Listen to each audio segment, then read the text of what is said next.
Бактияр мырза, саламатсызбы? Саламатсыз. Маанайыңыз кандай? Жакшы, жакшы.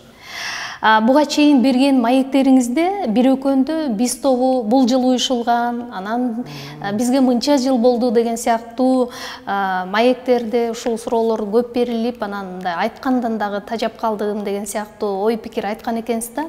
Демек, журналисттерден чарчадыңызбы же сиздин мындай айта турган, бере турган жаңылыгыңыз жоктугунан ушул ойду айттыңыз беле?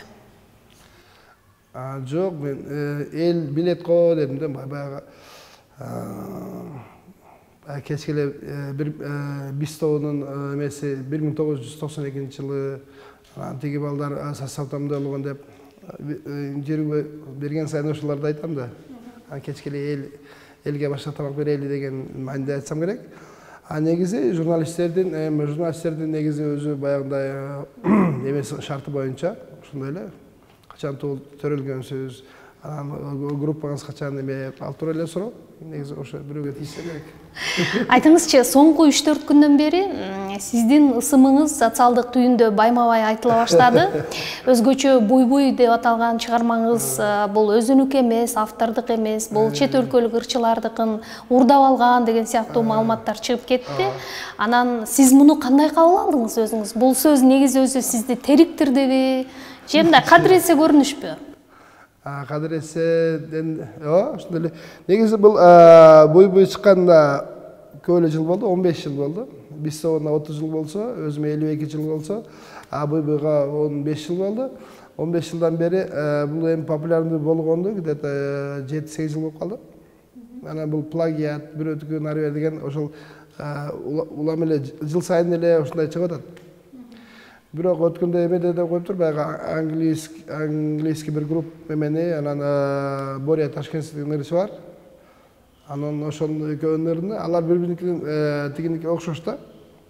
Анан буй-буйду коюп туруп, анан ушундан плагиат кылып көчүргөн экен дегендер да коюп атты. Ошону койгондо эле бүтмөк да.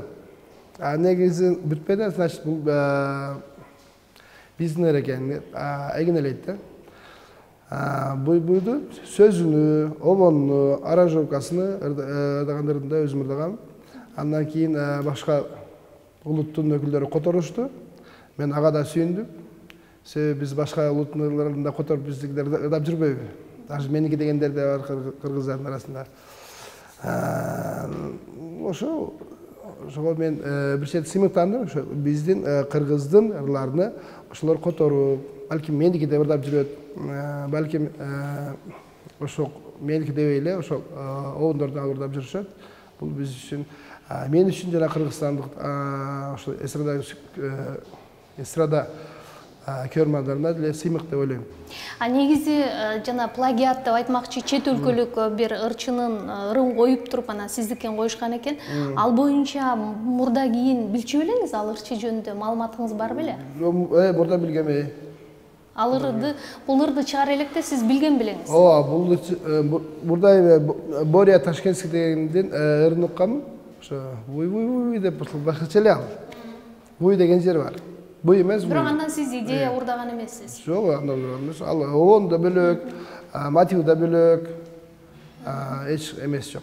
Мисалы, нананай деген ырлар көп. Мага деген нананай да бул кандай десем, адам кайырганда бир үн чыгат, мисалы каргандан деле кар деген үн чыгат, сүйүнгөндө бир звук чыгат дегенде, мисалы жыргап ырдасаң, лалалай, нананай, кичинекей балдар лалалай дегенде эле ошол буй деген көптөр сөзөт эмне деген деп. Россияда буй дегенде шаар бар экен. Буй деген жанагы үйлөгөндө бир неме бар экен. Буй-буй деген ошол жанагы буга чейин сүйлөшүп калдык. Кайсы факультет бүтүргөн депчи, мен политехте бүтүп, ошол машиненин газын басаң бурун деген чыгат, ошол сыяктуу эле. Камера внутреннего сгорания дейт. Иштен болгон ызан, негизи ырдын аты ыза, ызанын иштен болгон ызанын сыртка болгон чыкканда ушундай буй-буй деген үн чыгат. Бактияр мырза, албетте бул ырдын жаралыш тарыхы жөнүндө буга чейин деле айткан экенсиз. Бирок ырдын мазмуну мындай кичинекей наристени жоготуусу жөнүндө эмес, сүйүү жөнүндө ырдалгандай таасир калтырат да. Анан экөөнүн байланышы кандай? Жок, мен жанагындай тарых боюнча эме болсо, ошол адам жашоодо өйдө ылдый болот экен, дагы эле болуп келет. Анан ошондо ылдыйраак мына кыйналып турган кездеги ошол букту чыгарып ала турган эле, болсом антигриппин сыяктуу бир дары сыяктуу, музыкалык дары сыяктуу эле ошол кыйналганда ошол ырдап анан болгон чыгарабыз.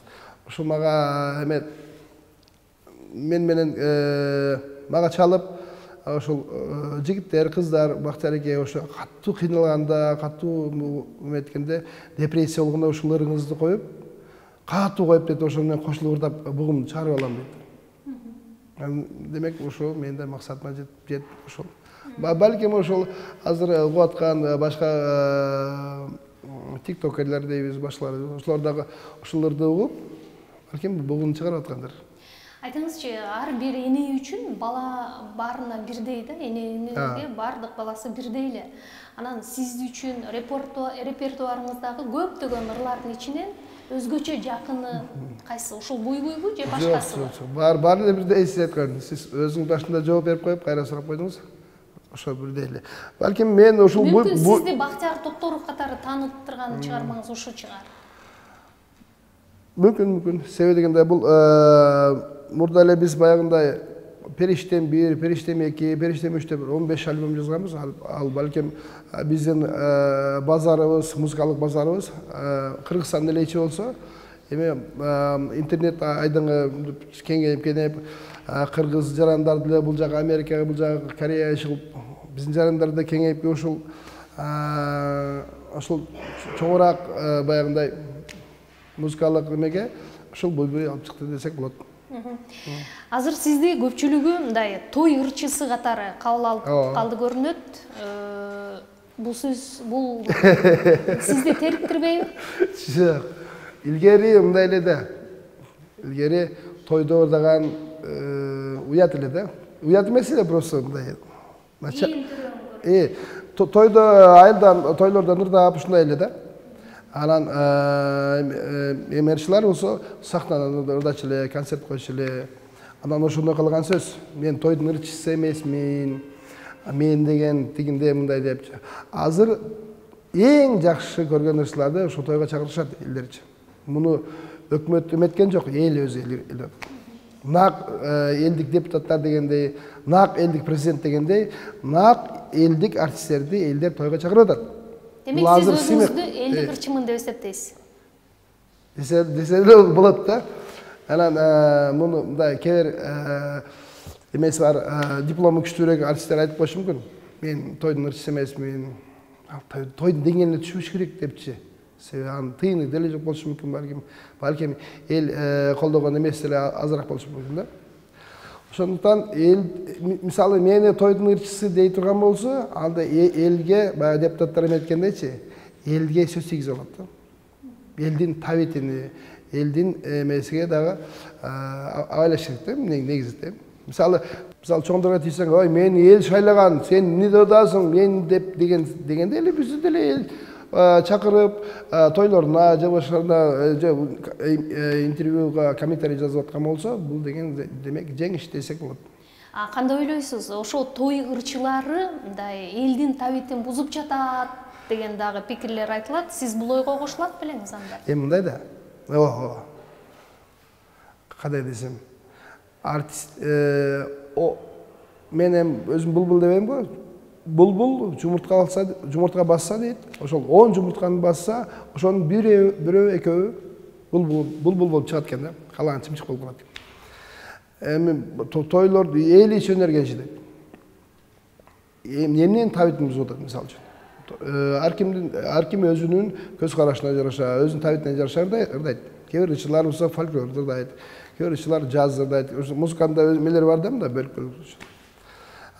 Мисалы фольклордук фестиваль болсо, мен барып буйбуйду ырдасам, ал өтпөйт жака. Жакындабайт дагы. Той топурда мындай жерлерде тигилердин жакындабай калышы мүмкүн. Ошондуктан ар бир нерсени өзүнүн убагында, өзүнүн орду бар да. Анан салышса болбой калат да. Ол ыр менен кыргыздын жүзүнү кандай десе болот десе болбой калат ал. Суроону өзү туура эмес. Ошого бүгүнкү күндө эл угуп атабы, кыргыз эмес эле угуп атабы, башкасы угуп атабы. Демек бул жеңиш десек болот да. Менин эсимде, анда мен 1-курстун студент элем. Биз тобу өзгөчө жаштар арасында абдан популярдуу болуп, концерттери аншлаг менен өтүп жатты. Анан күйөрмандардын көптүгү, өзгөчө кыздардын ашык болуп кат жазуулары, ушул сыяктуу мындай сиздердин жылдызыңыздар жанып турган учур. Асмандан жерге кантип түштүңүздөр? Кандай асмандан түштүк? Ошондой мындай популярдуулуктан. Популярдуулуктан кайра түшүп калдык дейсиңерби? Билбейм, мен асманга деле чыккан жокмун, жерге деле түшкөн жокмун, ошо. Жок. Биз биринчи концертте ошол 1 апрель дебейинби? 1 апрель күнү жалганчы күнүң менен айып берим деп, мурда Арабаев Жемпетке койгонбуз. Жалаң кыздар эле. Ошолор кол сая берди, анан союз тарап кетти. Анан биз ошо артист болуп калып кеттик. Биз тобу деп коелу вообще. Биз жылдыз оорусу менен оорган жокпуз. Балким элдер бизди көбүрөөк таанып калды дагы. Ага барсам менен учурашат, бу жокпу деп, ал элдердин эле кээ бир тааныштардын эле мнениясы болушу мүмкүн. Бүгүн деле бүгүн ошо 30 жылдан бери эле мен бир эле деңгээлде жүрөмбү, өзүмдү деңгээлде алып жүрөм да. Балким мени көбүрөөк таанып калышты. Балким биз кээ бир ырчылардан жакшыраап калдык, балким кээ бир ырчылар бизден жакшыраап атат азыр. Текеберчилик, көпкөндүк болгон жок, Жок. Азырга чейин болгон жок. Эми көптөр айтат. Акчареке сиз жөнөкөйсүз деп айтат, бирок мен ага деле эметпейм. Жөнөкөй атайлап жөнөкөй болбойм, мен болгон эмесмин ошол. Демек, үй бүлөнүн тарбиясы ошондой болду беле? Ата-энеңиздин. Ошондой болду. 30 жыл өттү деп атабыз. Биз тобуна деле уюшулганына 30 жыл болгон экен, бирок сиздердин мындай чоң сахнада профессионалдуу бир концертиңиздерди көрбөй элебиз. Эмне үчүн? Күчүңүздөр жетпейби? Же уюштура турган киши жокпу? Биз тобунун 20 жыл болгондо 10 жыл мурда концерт бердик эле эде Дворец спортту. Азыр баардыгы кандай десем, артына экран койгону, реклама бергени баары кымбатка түшүп калды. Анын үстүнө ошол чоң концерт берейин десең, ошо эмен бар эле ошо декорация нары бериге ошого кетип калат да. Оюңдун баарычы. Анан канча билет сатылды нары бери деп. Анан элдер деле анча концертке кирбей калышты. Себеби элдерди балким биз залды толтура албайм деп коркосузбу? Залдан дагы мындай айтып берейин же айтпай эле коеюн. Эми элди биздин артисттер кичине алдап койду болуш керек. Фонограмма ырдап коюшуп, колунан микрофон түшүп кетип, анан элдер билип калышты. Булар бизди алып турбайбы деп. Ошондуктан элди сабатсыз деп деле ойлобош керек, элди сыйлаш керек. Эл менен биз болобузбу, башка кесиптин ээлери болобу, эл менен эсептеш керек. Адам болор, кишинин адам менен иши бар дейт. Ошондуктан азыр биз концерт койсок болот негизи. Балким оформление нары берин, тигинде мындай, анан жаңы ыр керек. Ошондон эскериңдер, суроолор боюнча деп кечке кое берсең деле болбой калат. Эми келиши мүмкүн баягы бизден чыны күйөрмандар келип көрүп кетиши мүмкүн. Балким кыргыз эли 6 миллион болсо, Дворец спортту толтуруш 2000 эле. 2000де мындай толтуруп алсаң болот. Тааныш билиш кылып эле шайланып алсаң болот да. Жаңы ыр деп калдыңыз. Жаңы ырларды эмнеге жарата албай жатасыз? Же жаш кездегидей илхом эргүү мындай жылдардын өтүшү менен түгөнөт бекен? Илхом келе берет. Себеби дегенде бул учур чак эмес да, бул өткөн чак, учур чак, келер чак дегендей үчөөнү алып ырдай бересиң. Ай менин сени сүйгөнмүн десең деле жараша берет, чоңураак болуп эле. Ой могул 50-60га чыгып алып сүйөм деп ырдап атат, шуну алдап коюп атат деп элдер шешип калбайт да. Себеби махабат ырлары кете берет, кайсы жашта болсо. Бу чалдар, кемпирлер ырдаса эле айба сону ырдап калса сүйүнүп каласың, деп. Андыктан илхам жаңыларды кандай жаңы эле улам эле кечке футболго чыга бергенде кичине бай элдин табитине жарышка чыгарсакпы деген изденүүлөр бар да. Мен мисалы бир ырымды жана айтып атпайбы буй плагиат депчи. Мен даже бир ырымды бир ырыма окшошуна качам да ошонучу. Мына эскерме окшоп калбасын деп. Барбы азыр тиги үйдө мындай сандыктага? Азыр Казакстандын таможнясынын алдында бир жүздөгөн фуралар турат го, өтө албай. Ошентип өтө албай турган ырларым бар, 100дөн ашык. Өткөрбөй атам аларды. Себеби мен табит менен өткөн жок. Окшошуп калат, жолусум катардагы саны бар, сапаты жок болуп калбасын деп ойлойм да.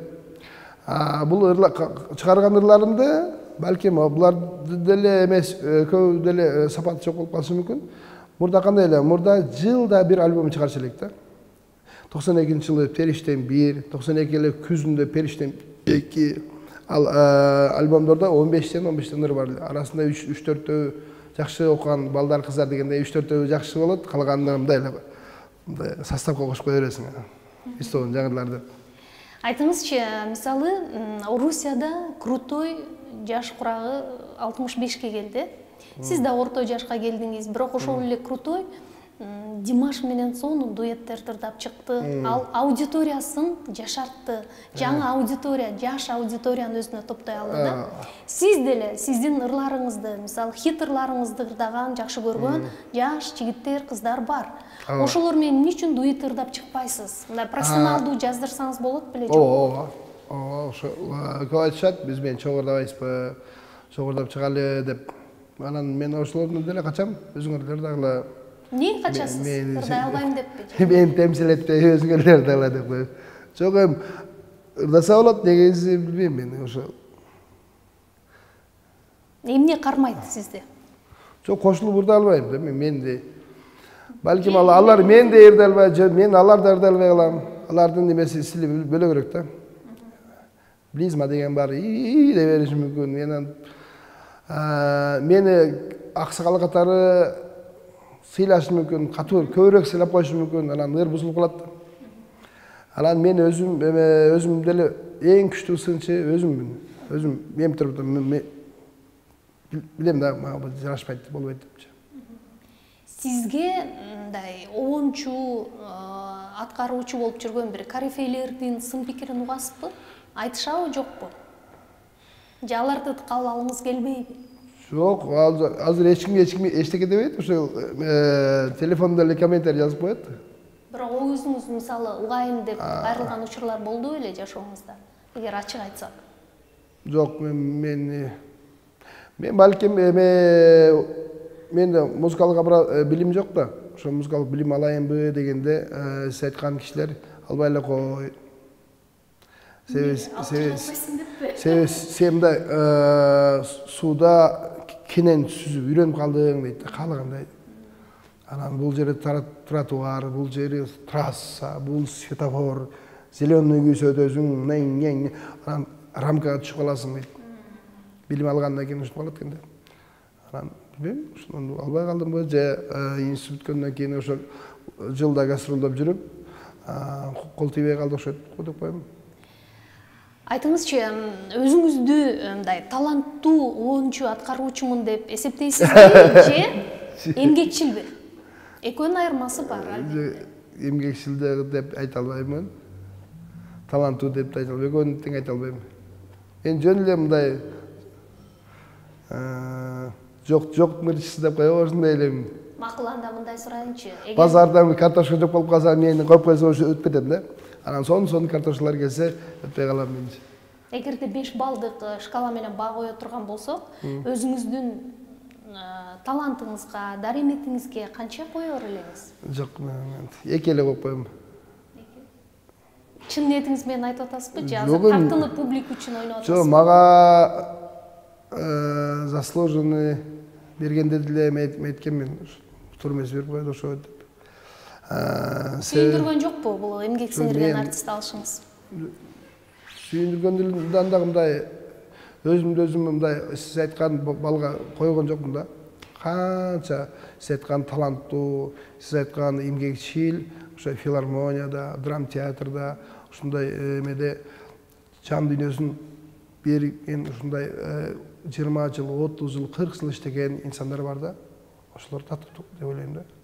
Бирок мамлекеттик сыйлык алам деп күттүңүз беле, жокпу? Жок, күткөн жок. Мен ойлодум, грамота берсе болот эле деп.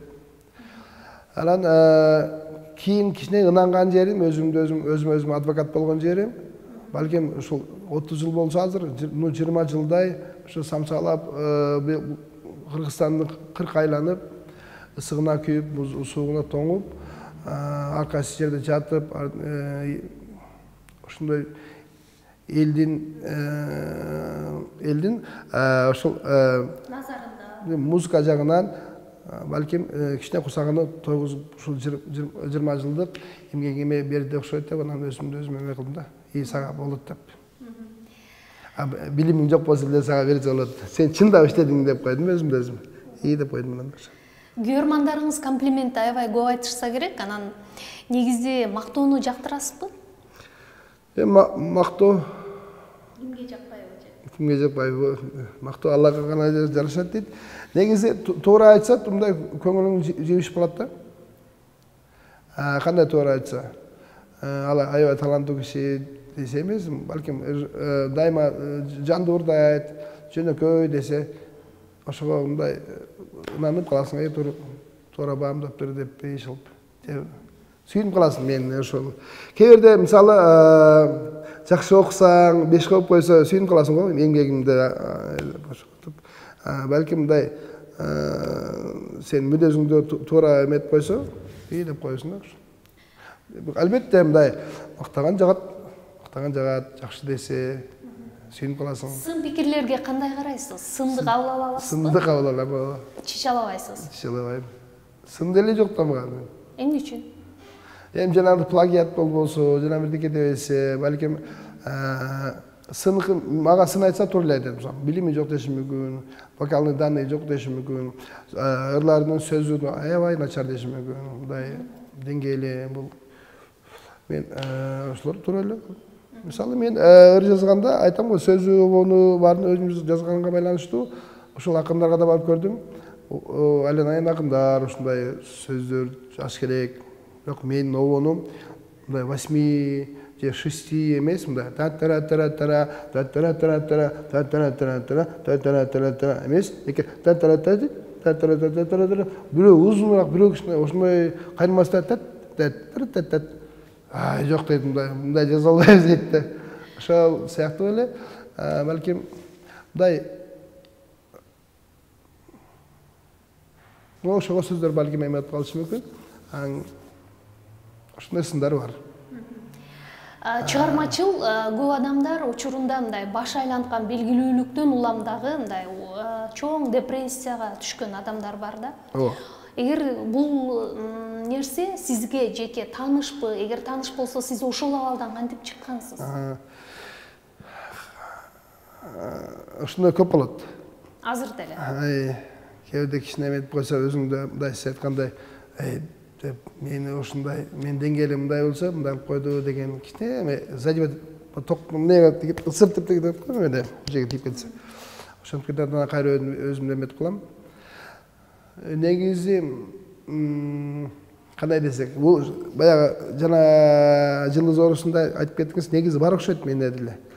Себеби дегенде адам, мисалы мен математиканы аябай күчтүү болсомчу, эки кошуу экини билем, 10ду кошулам, 100гө 100 кошулам, триллионго триллионду кошулам, анда жана бирөө келип туруп, окей, ушу математиканы эметем, 2-3 кошулганды деле үйрөнүп алсам, анан десе, мындай анын алдында өзүң бийик сезип каласың да.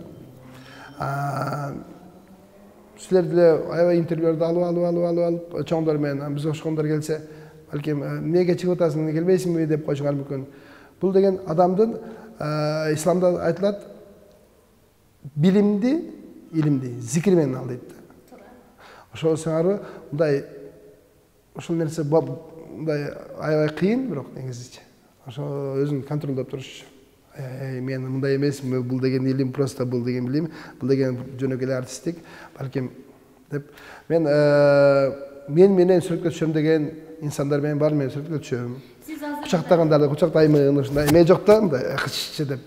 Сиз азыр жөнөкөйлүк, текеберчилик жөнүндө айттыңыз да. А бирок мен стресс, депрессия жөнүндө сурайм. Стресс, депрессия ошондон болот деп ошого келейин деп аткам. Элдер мактай берсе, мен учуп туруп анан кээ бир жерде мындай жакшы эметпей калса, жок, сенден күчтүү бирөө чыкса, бултур десе, ошондой депрессия болот. Ошондой депрессияны айттым го, жанагы зикирмен дегендей, ошол мактаган сайын кайра чыгарып туруш керек да. Мен андай эмесмин. Мен ичкиликке жокмун. Мурда ичселек, анда деле жок эле, жакпайт эле магачы. Азыр ысыкта пиво ичем дейм, ага деле жакпай калып турчу. Адам өзү организмге карап эме кылат. Тамекини деле берги түрүнү чеккенде жаккан жок. Аны жашыргандан эле. Азыр анча тамеки чеп коем. Ошол жетелип ичкиликке жокмун. Мындай Кудайга жакындайын деген оюңуз барбы, жокпу дегеним. Сиз кээ бир маектериңизде ушул азыркыдай мисалы мындай Алланын сөздөрүн айтып, көп мындай талим айткан сыяктуу берген маектериңиз бар экен да. Жеке жерде ошолордон үлгү алабыз да. Мисалы, тиги Сократтын китебинде Сократ мынтип айтты, Конфуций мынтип айтты дегенден көрө, ошол эми бул Куран Алланын китеби, бул илим катары үйрөнсөк, аябай бизге бул дүйнөдө дагы бизге чоң инструкция да. Ошо канча окумуштуулар айланып бирдеменди издеп, мына десе ошо Курандан чыгып атпайбы. Ошондуктан бирдекени издегенде ошону ошактан эле башташ керек да. Эми көптөр ойлошу мүмкүн, Куран деген бул уже эме дини, уже башка бир агым, мындай биз светский өлкө, бул деген пенсияга чыкканда окуш керек депчи. Бул чалдардын, кемпирлердин эле эмес. Муну азыр любой актерың барбы, артистиң барбы, биз артистердер анча эметпейт. Исламдачы бул шайтандын эмеси депчи. Кайсы кесиптеги адамдар болбосун, негизи адам баласы ошол Куранды алып, как наука катары алып колдонуш керек. Шпаргалык. Ошо көп айтсам керек да. Кыргыз музыкалык индустриясында мындай кандай өзгөрүү болушу керек деп эсептейсиз? Эми өзгөрүү деген билбейм. Бизден көп деле эметпейт го дейм. Мисалы, Евроремонт кем да, Евроремонт. Ошолор туурайбыз, ошолорго эргишебиз. Биздин кыргыз музыкалары негизи фольклор болсо өзүнүкү бар. Анан калган жагын билбейм, кандай өзгөрүш болуш керек. Бизде негизи азыр эң күчтүү өлкөлөрдө эмне өзгөргөн болсо, бизде деле аз возможность бар да. Туруктуу кирешеңиз жөнүндө сурагым келет. Эмне, мисалы, чыгарган, ырдаган ырларыңыздан тышкары мындай төптөп койгон ишкерчилигиңиз барбы? Жок. Бизнесмен анча чыкпайт экен, бизнесте кылып көрдүк. Бизнес деген жумуш го. Бизде ошондой башка жумуштарды кылсак, бизге анча илешпей калат экен. Биз алдап коет экен, жоксо биз өзүбүздүн чыдамыбыз кетип калат экен. Качан болот, качан сатылат, качан ушул элеби деп. Ошого көнгөн жумушту дегенде эмес, негизи өзүңө жаккан жумушту аткарсаң, ошол кылган жумушуңдан рахат алсаң, ошондо бай болот экенсиң. Жан дүйнөң дагы, финансовый дагы. Мисалы, финансовый бай болбой калсаң деле, зато жан дүйнөңө салат. Ошого ыраазы болосуң да. Ошо бирок барып байып кетесиң. Ошондуктан башка жумуш бизге лично мага болбойт экен. Анан мага ошондор менен да сүйлөшүп көрдүк. Чөтө окшойт, биз жөнүлөрдү алып жүрөлү дегенчи.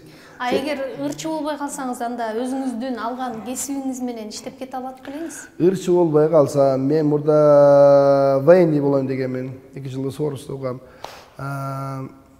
Мен азыр элестете албай жатам сиздин аскер адам болгонуңузду.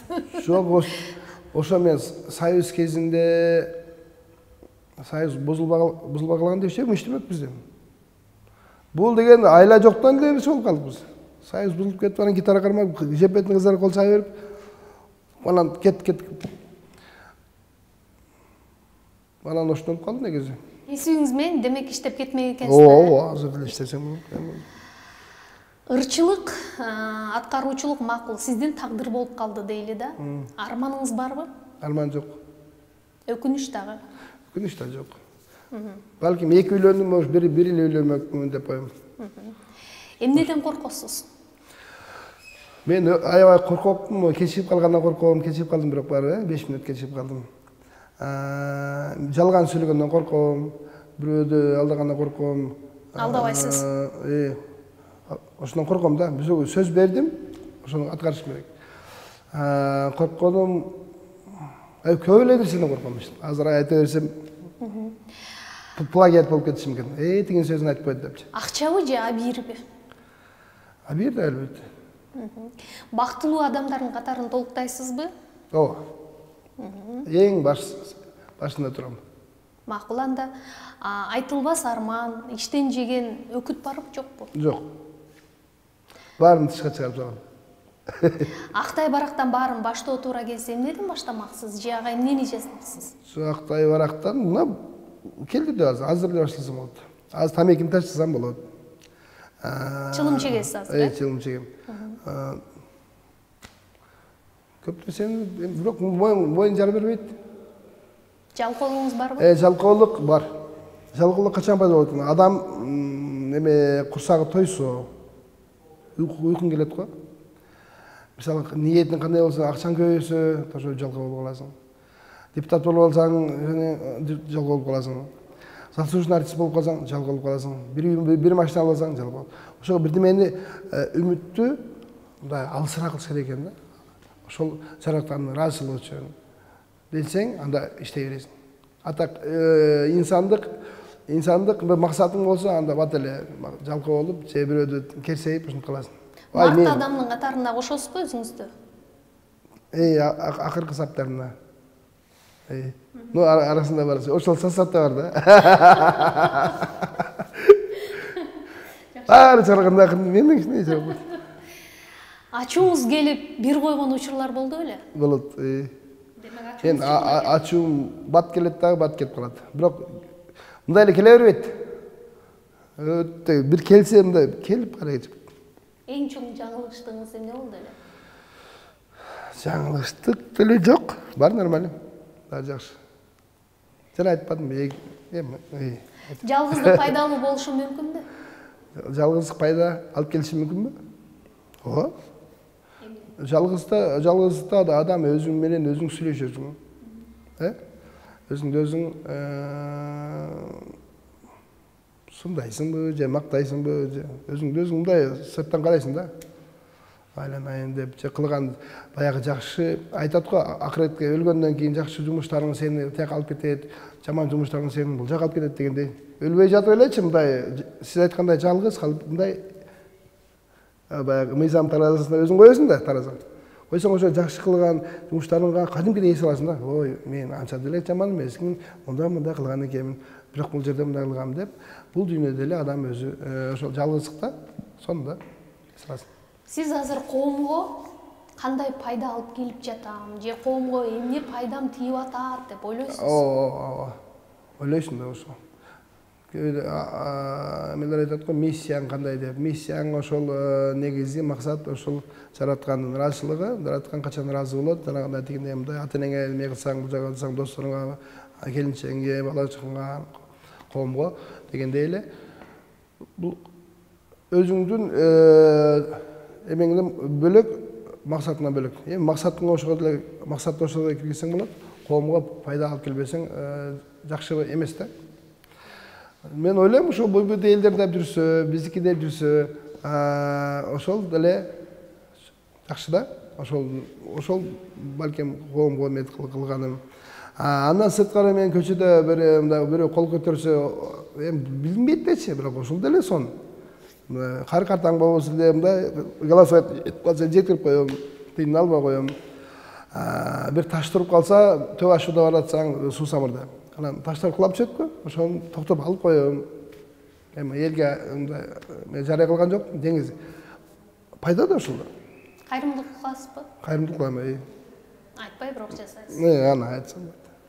Аны айтсаң, ушул эле дейт, же болбосо, ушунчо деп калышы мүмкүн. Бирөөлөргө деп, бирөөлөргө деп калышы мүмкүн. Ошондон негизи кайрымдуулуктун эмеси жок экен да, мындай эмеси жок баягы. Өлчөмү жок.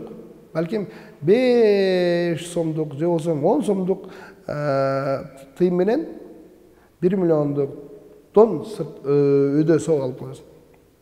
Аны тияка барганда эмес, бул жактан билип турат. Сен айттың го мындай, өзүң чыгылаганда ай деп. Адам бирөөгө жардам бергесең, батаңызды бериң деп элечи. Баягы эме деп коет да. Адам ыраазы болсо болду дейт. Ошол бата дейт. Соңку суроо. Ошону сезип каласың да, ай деп ыраазы. Жок мен деп туруп, деп аябай жырап кетесиң. Алланын ыраазычылыгы үчүн деп айтышат эмеспи, туура? Балдарыңызга кандай ата болуп атасыз деги эле аталык кылуу милдетин аткарып, мындай түйшүгүн сезет бекенсиз?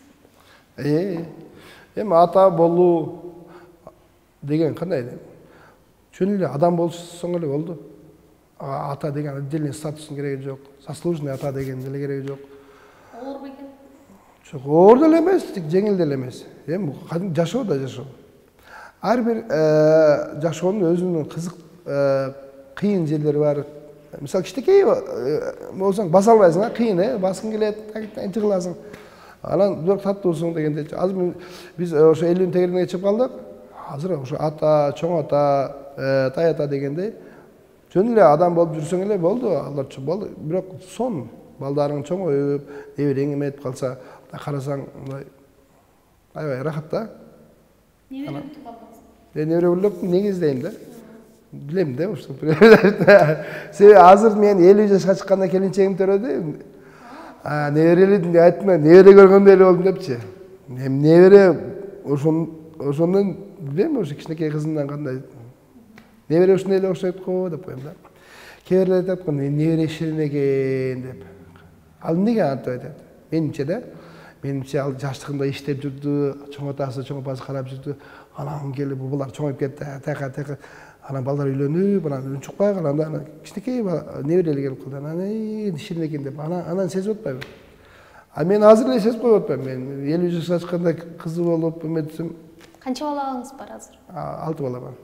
Сонун. 5 кыз 1 киши дегендей. Азиор Изестеки деген кино бар эле, 5 кыз 1 киши. Ошол 5 кыз 1 киши. Бир уулум бар. Уулум жакта жүрөт.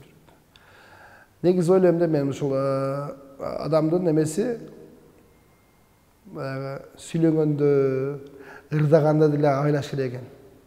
Кечки туман, буй дей берсең, жашооңдор буй болуп кетет. Буй ыр катардап, сүйлөгөндө да кесир сүйлөш керек. Мен ушундаймын, мен деп ойлогондо дагы кесир ойлош керек экен да. Мен ушинтип кеттим, мен неудачный, мен Алла Таала неправильный, мындай эле брактардын арасына кошуп койгон дегенде ойдон алыс болуш керек да. Кээ бирлери баягы сулуулукка кызыгат, мен эмне сулуу, өзүм тиги сулуу деген мисалы, анда суроо деле берген жок, айта берейин дейм. Сулуу деген бир мындай рамка жок да. Бул сулуу ошого салыштырып көргүлө дегендей. Балки мисс дерчи атпайбы? Мисс Кыргызстан, мисс Мира деп. Алардын түсүнө эметкен жок да. Алардын билимине суроо берип ушуну көп, бир 10 эмен ичинен ошолор бирөө сулуу болуп чыкты. Ошондон баардык адамдар сулуу, баардык адамдардын жаны сулуу.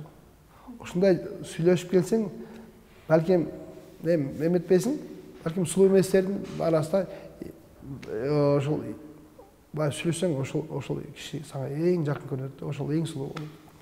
Ошондон мен ойлойм, баарыбыз өтө ийгиликтүүбүз, баарыбыз өтө бактылуубуз, ошо кайгы бар экенине сүйүнүш керек да. Мисалы, могу светтер плюс-минус деп коет. Физика боюнча да. Ошо минус болбосо күйбөйт да свет. Чоң плюс алып келсең деле. Ошондон канчалык бир чети сыноо.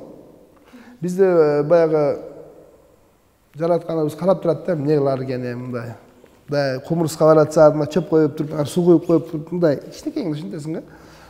Бизде анчалык деле кыйнабаса керек, Алла Таала. Билиш керек да, мен сахнада ойноп атам, мени карап турат, ошого мен нормально деп коеюн, кайгыдан нормально чыгып коеюн. ла иляха илляллах деп коеюн ишенде деп коеюн эмес, ошо чындап ишениш керек. Эң мен муну акыркы 5 жылда 10 жылдап коеюн. 7-8 жылда. Мурда деле эметелем, бирок мындай точно определение эме кылбайт элем. Азыр ойлоп калдым, эң ишенем да, балким дагы бирөөлөр силердин передача аркылуу бирөөлөргө жардам берип калышы мүмкүн. Эң күчтүү, эң эме генеральный спонсор Алла Таала деп билип калдым да мен. Ишенем ошо. Бардыгын берет, жан дүйнөңдү да берет, ден соолугуңду да берет. Тыйын эм. Анан ошо гордо элүү жүрөм. Болсун. Абдан жакшы экен. Чыгармачылык ийгилик каалайлык анда. Жаңы ырларды күтөлүк. Ошондой да. Рахмат. Силерге дагы чыгармачылык ийгилик. Силердин интервьюңарда анча-мынча баягындай көрүп турабыз. Мен ойлодум эле, биз эме түш келбейт го деп. Анан силерди чакырганда келип калдым.